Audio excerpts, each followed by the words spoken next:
Hare Krishna. So today we are going to read this book called The Final Destination of Jaḍa Bharata. So let's get started. Let's read together.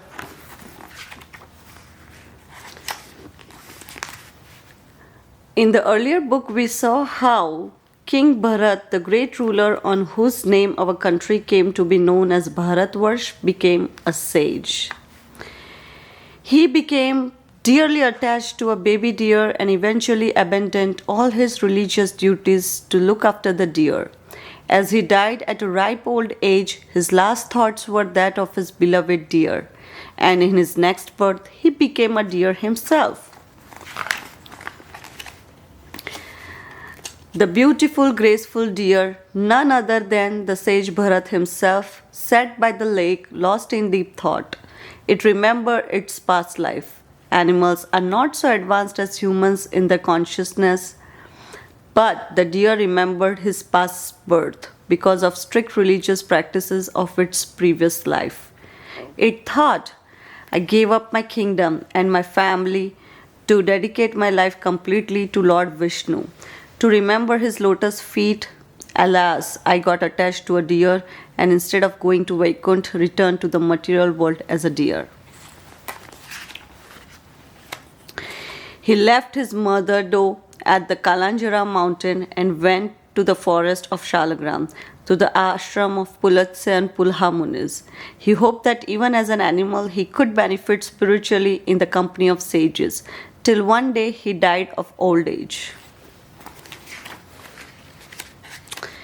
He was careful not to repeat the mistake of his previous lives, so he just kept to himself. He did not have any friends, nor did he spend much time with his brothers. To the world, he appeared as a deaf, dumb madman, whereas in reality, he was wise and alert. As the son of a Brahmin, there were certain duties to be performed, but Jaḍa Bharata was least interested. His father tried to teach him the Brahminical ways, the rituals, the do's and don'ts.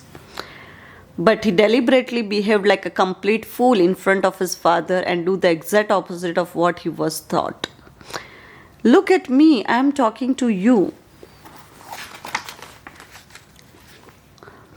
A self-realized soul knows that the ultimate purpose of life is to go beyond rituals and other practices and simply fix one's heart and soul on the lotus feet of Lord Krishna. All Jaḍa Bharata wanted was to hear, chant, and remember the glories of the Lord. He was eager to go back home, back to Vaikuntha. After his parents passed away, Jaḍa Bharata was looked after by his 9 stepbrothers who were highly learned Brahmins themselves. They found it cumbersome to teach the Shastras to Jaḍa Bharata, and thinking him to be worthless, they gave him menial jobs to do and sometimes put him to work in the fields. Jaḍa Bharata was strong like a bull with muscular arms. While he did not know or care much about the work given to him, he did it all without complaining. He ate whatever he got. Often he was fed warm, infested or stale, tasteless food. But he ate without any grouse because he was already a Paramhans and was above all this materialistic feeling. Once a gang of dacoits was looking for a human being to sacrifice to Ma Kali. The leader of the gang wanted a son and was told to make a human offering to her to appease her. The gang leader sent his cronies all over to look for a man who could not be missed if he was killed. They wandered all over in vain, but such a man was not to be found. The sun had set and darkness covered the skies and the ground densely. A lone figure sat in the paddy fields, guarding it against wild pigs and deer that attacked the grain. The dacoits saw how robust he was and hesitated in approaching him. But then who sits guarding the fields in the night? Hence they realized that this man was rather dumb. They just found the perfect balidan for Ma Kali. Their faces lit up like lamps in the otherwise dark night. They quickly tied him up with ropes and brought him to the temple of Ma Kali. Then the rituals began. The dacoits dressed Jaḍa Bharata in new clothes and decorated him with ornaments, applied scented oils, sandalwood paste, and tilak all over his body. They put a garland of fresh flowers around his neck and fed him sumptuously. Jaḍa Bharata was seated before Ma Kali, and the dacoits began to worship her with lamps, flowers, and fruits. They played the bugle and drums and began to sing songs and prayers invoking her presence as per rituals. One of the dacoits acted as the chief priest. He picked up a large sharp sword and blessed it with the mantra of Bhadrakali. He raised it to strike Jaḍa Bharata and behead him. Suddenly, the deity of Ma Kali burst with a thunderous sound, and Ma Kali herself emerged out of it. There was a blinding light and a roaring fire coming out of her. She was angry. Ma Kali could see that the sinful men were about to kill this great devotee of the Lord and could not tolerate this. Her eyes were fiery and she looked very fearsome, flashing her fierce teeth. She leapt from the altar, grabbed the very sword which was meant to behead Jaḍa Bharata, and killed all the rogues. All through this, Jaḍa Bharata remained unfazed. A surrendered devotee of Lord Vishnu is free from fear because he is completely dependent on the Supreme Lord, and he knows that Supreme Personality of Godhead will always protect in every circumstances.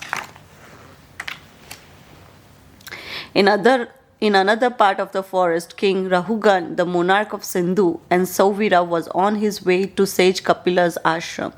In the olden days, people traveled long distance on foot or by bullock carts. Noblemen traveled on horseback, while kings traveled by ornately decorated elephants. As King Rahuguna was visiting the ashram of a Muni, he decided to travel simply in a palanquin or palki carried by 4 bearers. Along the way, one of the palki bearers dropped out. Now there were only 3 of them, and it was impossible to carry the palki this way.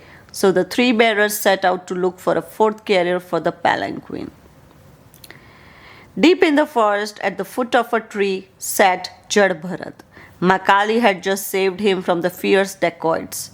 For a man who had just escaped a gruesome death, he was surprisingly unperturbed. The 3 palki bearers found him and felt that this robust man could be perfect as a 4th bearer, and King Rahuguna's entourage was back on its path once more. Why aren't you carrying the palki properly? Just 3 feet away, the palanquin began to shake, and the king got angry. The 3 palanquin bearers were quite puzzled. They were doing their job well. Then why was palanquin shaking?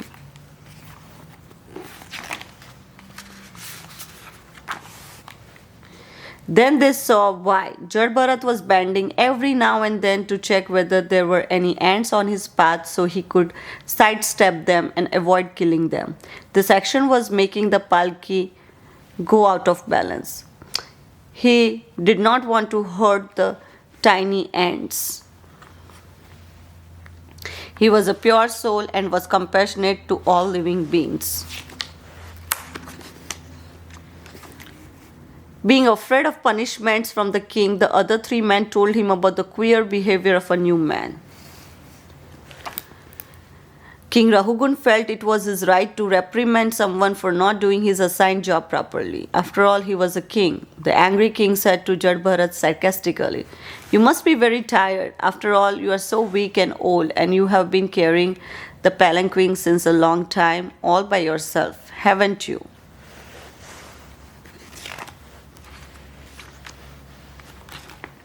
On the other hand, Jaḍa Bharata, a self-realized humble soul, just smiled and did not take the king's harsh words to heart. "Oh great king, whatever you say is true. I may not be doing my job to your satisfaction, but when you say that I am weak and old, you are actually referring to my body. The reality according to the scriptures is that I am not this body, but a spirit soul. It is my body that is carrying your palanquin. So you are right in what you say, as you do not know the difference between the body and the soul." The king was shocked. Such exalted words coming from the mouth of a menial palanquin bearer. He immediately got down from his palanquin and offered his respect to Jaḍa Bharata by falling flat at his feet, thinking him to be a great soul. Who are you, O Brahmin? You appear as a dull-headed and dumb fool, but you speak such learned words? Why have you masked your true self like this? Please accept me as your disciple and instruct me to understand the mystery of life and death. In this way, the king prostrated before Jaḍa Bharata and surrendered to him. This uncontrolled mind is the greatest enemy of the living entity. If one neglects it or gives it a chance, it will grow more and more powerful and will become victorious. It is very strong. It covers the constitutional position of the soul. O king, please try to conquer this mind by the weapon of service to the lotus feet of the spiritual master and of the Supreme Personality of Godhead. Do this with great care. Jaḍa Bharata instructed King Rahuguna about the purpose of the human form of life and how to achieve the same. Jaḍa Bharata fulfilled the very purpose of his life by impartial spiritual knowledge to King Rahuguna. Read Śrīmad Bhāgavatam Canto 5, Chapter 11 to know more about the instructions given by Jaḍa Bharata to King Rahuguna.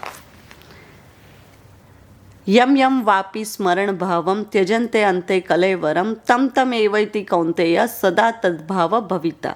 Whatever state of being one remembers when he quits his body, that state he will attain without fail. It is from Bhagavad Gita chapter 8 verse number 6. Thank you. Hare Krishna. Hope you enjoyed this book.